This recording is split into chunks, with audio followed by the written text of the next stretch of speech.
I'm very pleased to be here this morning with Janice Jernigan, our best-selling author of Opening Up to Grief. It's wonderful to see you, Janice. Hello, I'm happy to be here and I can't wait to share about my journey. And with those out there, your listeners, I know a lot of them really are aspiring to be writers. So I'm here to tell you it is possible. I'm living proof. Living proof, yes. Yes. You did a wonderful job. And you've written a book that really resonates because we are on the second day of book launch. We launched yesterday. And we already are in 5 Amazon bestseller categories and got best #1 new release in 2 categories too. So this is something that is really needed demonstrated by that, but also from the messages that we're hearing, the response that we're getting for this, that around surviving siblings and for grief in general too. So I'd love to hear from you. What inspired you to write this book? Well, specifically for surviving siblings, 5 to 8% of the US population actually experiences a sibling loss before they turn 18. And yet siblings and those who lose someone when they're 5 years of age or younger, they're really considered forgotten mourners. And so for some reason, we tend to think it's not as big of a deal when those folks lose someone, and it is. It impacts all of us. So, and I realize there's not a lot of books out there about this. And I've had such a journey of, learning to own my loss and learning to grieve. And I love my life and I want to share that with others. So I really hope to offer hope and healing for others who read the book. And one thing that really struck me with the book is you talk about this concept of stuck grief, which I hadn't heard of before we began working on this together. Could you talk a little bit about what that term means and how that shows up for people? Yes, you're right. When I found myself in a therapist's office and shared my story, and at the end of our first session, she said, I can't promise you anything, because I'd had like horrible, horrible pain, debilitating pain leading up to that point. And she said, but I believe you are suffering from stuck grief. And I remember thinking, what the heck is that? I've never heard of that. But I had never actually owned my loss. I could see where my loss of my sister Julie was difficult for my parents, but I was so young and I don't have any direct memories of Julie. So I took that as, well, it's not really my loss, it's my parents' loss. And so that caused me to be stuck in my grief. And personally, I think that's probably common for folks. And so I really hope stuck grief can be something that we all are aware of and recognize in ourselves and others, so we can get that hope to move through our grief. And I think it is, like you said, something that is more common than we realize, whether it is from someone not recognizing that a grief is something that they can grieve themselves, that it's something that, right, in your case, or sometimes people, when they experience a loss, will be like, okay, done, move on, go on, right, just trying to make life happen and not really be with it or process it or take time to take care of that grief. So. Well, and I think about all the societal messages we have. It's been a week. Are you over your grief by now? Those types of things that, no, we don't get over our grief. We go through it. Mm-hmm. And it becomes interwoven into our life. Mm-hmm. And that's not a bad thing. It lasts as long as our love for the person we lost lasts, which is forever. Mm-hmm. It's beautiful. And so you were 3, I believe, when your sister Julie passed. And how old was she?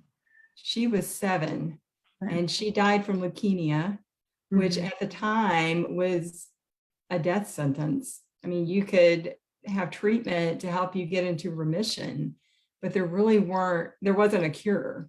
And Mhm. now 90% of children who are diagnosed with leukemia actually survive 5 years. And if they survive 5 years, they're pretty much considered cured. It gives me chill bumps when I say that, because timing truly is everything. And, you know, Julie's life happened when it did for a reason. And I take that very seriously. I think you said you have a picture of her. I do. Would you like to see it? Yes, please. Of course. So can you see this okay? Yeah. This is a picture of Julie and me sitting on a clothes hamper. So talk about mundane moments being meaningful. I adored my sister and still do. She still helps me today, but yes. So look at those smiles on both of you. Yes. You can tell how much you Yes. both loved each other. Aw, Yes. so sweet. So I'd love to hear you read a little bit of the book. Would you do that with us? That would be really cool. Absolutely. Yes. And fun fact, you'll see I have a proof. I still have the proof of the book. Oh, I have the. That's awesome. I live in the country, and so I believe our books are delivered by horseback. So I'm expected to get mine today.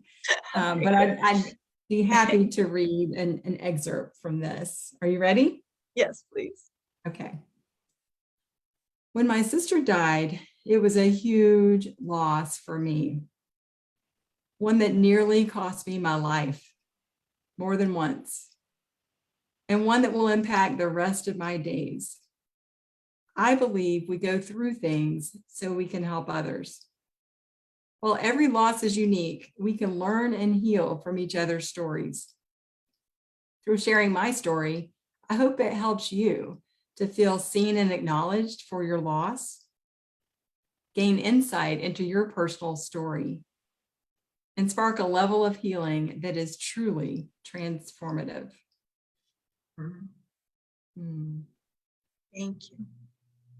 You're welcome. Yeah, so I know that, so we began working on this a year ago, maybe a little bit longer, right? I think. Yes. So I know February. sometimes people want to come in and do a book and they're like, I can crush this in 3 months. Right? I know I've had that feeling of, oh yes, I can do this very fast. And a lot of the people that I'm working with are writing stories that are, you know, they're memoirs, they're from a personal experience. They can be a lot to be with. So I think it would be helpful for my listeners to hear from you what that process was like, what came up for you along the way, just time-wise, things that happen. Yes. I think it would be really helpful for folks to hear from you. Yes, for sure. Well, let me just say what I recommend, and I would say this even if you were not on the call, I recommend getting a writing coach, someone who has compassion and experience and that can shine a light when you feel like you're in the dark and you feel a bit afraid of the dark, because you don't know what's going to show up. And you are an incredible book doula. You definitely went where I needed to go when I needed to go there. So thank you for that, Liz. You're awesome. So I also want to say that, you know, about timing, we did start last February. We had gotten into writing. I had started writing a couple of months and then life happened. You know, I had a lot going on with my business. I knew I couldn't focus on writing. And so I took a 4-month pause, a deliberate pause from writing. And I remember you telling me at the time that I wasn't stopping. I was just not writing. So I was still processing things. And I can tell you so much happened during those 4 months that really helped to inform the book, and I believe made it a better book. And so then I got back to writing. It was late August, and just, you know, wrote whatever my heart needed to share. And then I remember it was one mid-October morning that I was preparing for our touch point, and I had some quiet time. And that's when it hit me, it struck me, release this book in March. And at that time, I don't know how much I had written, but let's just say I had a big hill to climb to make that happen. But we were able to release it on my birthday, my 50th birthday, which was meaningful to me. And even more so, Julie's birthday is in March as well. And so we used to always celebrate our birthdays together. So that just adds that much more meaning to it. So like I say, getting a writing coach, leaning into the timing, and just as a side note, since you mentioned so many folks that you are working with are writing their life story in a lot of ways, I'll tell you what really helped me was to start by creating a 6-word story about my book, 6 words. And I'll tell you, the very first 6-word story that I wrote, I had a eureka moment. I realized I need to be writing my story, not just my Julie story, which is much broader and has a lot more twists and turns to it. And it needs to be shared. And so that truly helped me. And I'll tell you, fun fact, the 6-word story that I ended up with actually found its way to the description on the back of my book. So you never know where that 6-word story could lead. And I'll tell you, just if you're out there and you're thinking about writing a book about your life journey, just know it's so worth doing. And because you'll be helping yourself, you'll be helping others. And I mean, it's amazing. My biggest personal aha from all of this was that I have been deeply loved my whole life, and I always will be. And that is such a powerful, powerful aha. And, the biggest personal win is that I am no longer afraid of the dark. I used to run from quietness because that's when thoughts of Julie or my grief would bubble up. And I'm no longer afraid of that. So I just wanted to share that with your listeners. If you're like I was last February, just know you'll know when the time is right, and you'll know what to share. And having a guide, a writing coach will really help you to find your way. Thank you. And you definitely, the process that you went through, it's so important. I'm so glad that you could, I said this at the time when you paused, right, to take that time, is that it wasn't, you could view it different ways, right? So you could be like, oh, I stopped, I gave up, or I can't do it, or all of this. And people I work with sometimes will do that at that moment. And so I'm so glad that you were able to reframe this, which is a mindset thing, but it's also the truth, right? That all the things that you went through during that time, you're getting these hits or these awarenesses or these new things that you wouldn't have gotten. And then you can use all of that to make a stronger book, to heal your own, because it's a more healed book that comes out of it, which will help people in a even more impactful way. So I just want to acknowledge you for pushing through all of that, all the things that come up, right? And your dedication to making sure that this happened, despite the pause, right? That you made this happen. And I want to make sure that people know that because you wove in these stories from your personal life,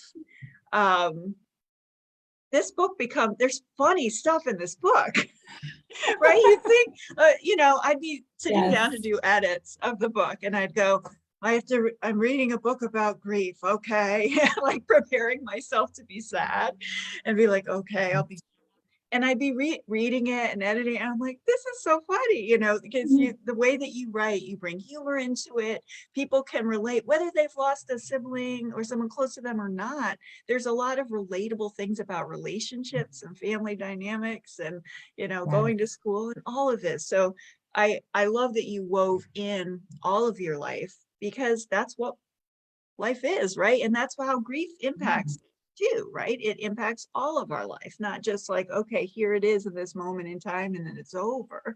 It can actually Yes. bring this richness, because it highlights the love that we had and have Yes. for a person that we've lost, right?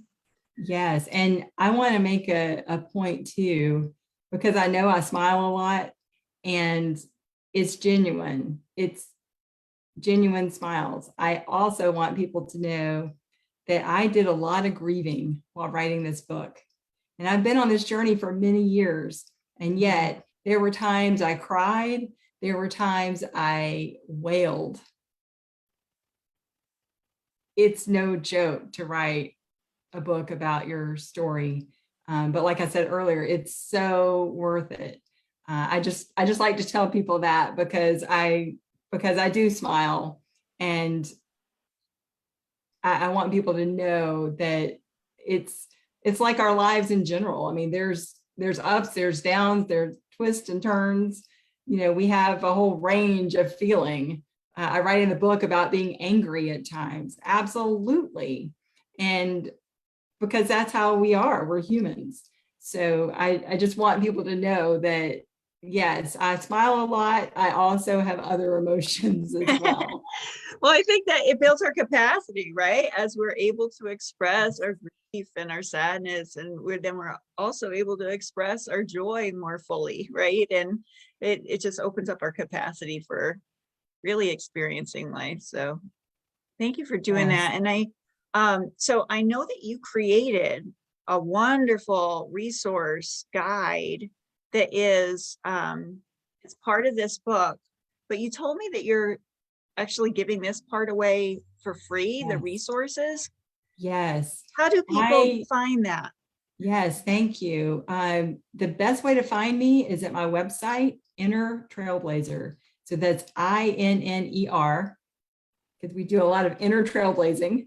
So innertrailblazer.com.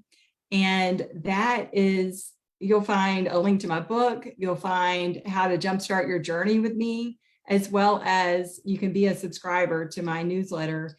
And when you do choose to do that, then I will give you this resource guide. And I just wanted to offer something that's practical and beneficial for folks. It's for surviving siblings. It's for people who love them. And it's also for people who just feel a bit stuck in their grief. Even though my focus is surviving siblings, I've had lots of folks already tell me that it's helpful for them, even though they've had a different loss in their life. So I just wanted to offer something to help the world have more empathy and hope and healing. I think that's wonderful, because there's, you know, when someone we know experiences a loss, sometimes we don't know what to do, right? We don't know how to talk about it with them. And so this is a guide for people that know of someone that has lost someone close to them, especially a sibling, but there's a lot that applies to other losses as well. And certainly a loss for a guide for anyone who is going through this themselves. Thank you so much for putting that together, because I know you were looking for this and had trouble finding this, right? Yes. So I love that you went out and created the book you needed at the time. Is there anything else that you want to, do you want to just do a shout out for Sarah and Barry while you're here? Sure. Because Sure. Yes. Yes. So my husband and I, we have a vineyard in North Georgia, a vineyard and winery. He makes the wine and I am the taste tester. oh, what a And wonderful. yes, it's a lot of fun. And we get to meet a lot of cool people. And, you know, we really, our focus there is to help folks connect with nature's simple pleasures. So yes, so that Sarah and Barry, It's SERENBERRY, one word, SarenberryVineyards.com. So yes, that's a nice bonus. Yes, so absolutely. Thank you for that, Liz. Oh, yes, thank you. I can't talk with someone that owns a vineyard and not like mention it. They just have to. Yes. So anything else that you'd like to share with our audience today? I just want to tell whoever's listening, if they're thinking about their own loss, I want you to know your loss is real and your feelings matter. That's what I want people to know. Thank you, Janice. Thank you for taking time this morning. It was such a pleasure to talk with you. Thank you. Again, you're wonderful. You've been wonderful throughout this process, and you have helped to make this long-held dream of mine become reality. So thank you, Liz. It was a joy. It was a joy.